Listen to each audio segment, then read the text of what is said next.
Okay, it's not Friday night. It's actually early morning on Tuesday, but I'm feeling all right despite a long workday yesterday. If you haven't figured it out yet, I'm referring to the 1995 R&B hit by Montel Jordan. You may not remember him, but I am sure you remember the line, "This is how we do it," because it's sort of ingrained in pop culture. So even if you weren't born yet, you probably heard it, and most likely, despite your age, have done some sort of accompanying dance move like I just did when I sang that line. Well, this morning, it's not about dance moves, my friend, but about finance, really econometrics, and how we do it. See, I can't stop staring at this chart of gold. Yeah, the one that shows gold going straight up like it's auditioning for a SpaceX launch. Are you perplexed that gold has gone up and up and up? Well, most of us assume that gold is going higher because investors are nervous. When folks think the world is about to go sideways, well, the first thing that pops into your mind, to most people's mind, I think, is gold. Maybe there's some post apocalyptic scenario where the banking system has completely collapsed and we're all trading chunks of gold for loaves of bread. Possible? Yes. Probable? Not really. Then there's the theory about global liquidity and central bank balance sheets. The theory says that when central banks expand the money supply, investors freak out about currency debasement and they run to gold. When liquidity tightens and real yields rise, well, gold loses its shine. So, what is really driving this surge to new highs? I'm not going to tell you that I have the magic answer, but I can show you how a finance person does the work. So strap in and put on your thinking caps. This is how we do it. So here's the model. Gold return equals alpha plus beta 1 times change in real yield plus beta 2 times dollar index return times beta 3 times VIX return plus error. Now, don't panic. This is just a regression. All it says is that gold moves can be partially explained by real yields, the dollar, and market volatility. It's like testing whether gold cares about inflation, the greenback, or the fear gauge. So I ran the numbers, and guess what? The adjusted R squared was 0.3166. That means about one third of gold's moves can be explained by these three variables. In finance, if a simple model explains a third of the action, well, you're doing pretty well. The other two thirds, noise, speculation, central bank buying, Indian wedding season, who knows? But that's where the other two thirds comes from. So here's what really matters. Two variables popped as highly significant, real yields and the dollar.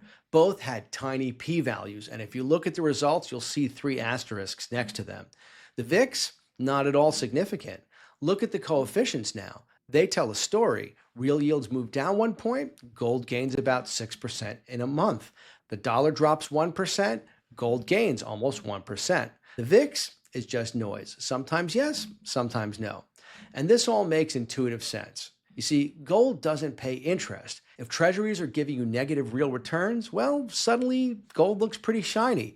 And because gold is priced in dollars, a weaker dollar makes it cheaper for the rest of the world.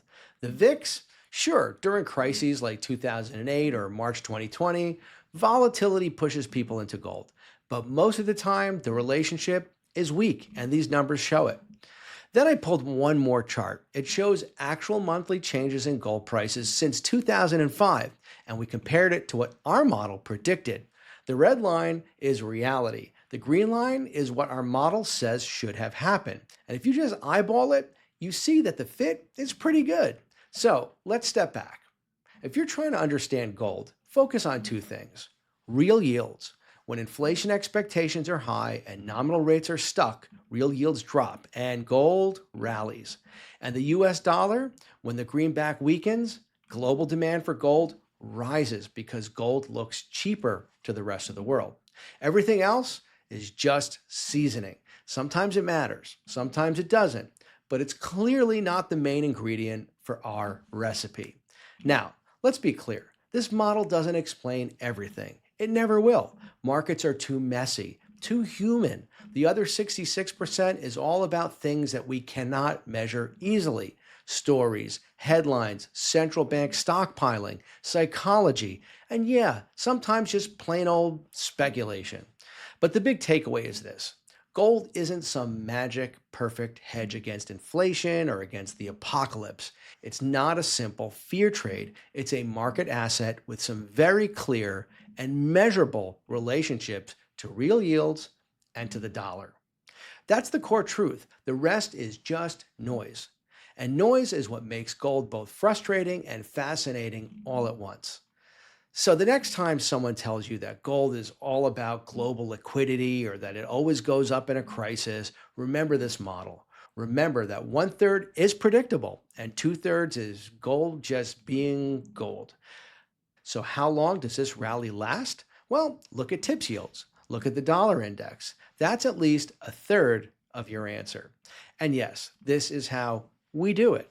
So, your truth bomb for today is this: gold isn't a perfect hedge, but its relationship with real yields and the dollar is indeed very real. Join me every day for Wall Street Truth Bombs, where I drop them here before the market figures them out.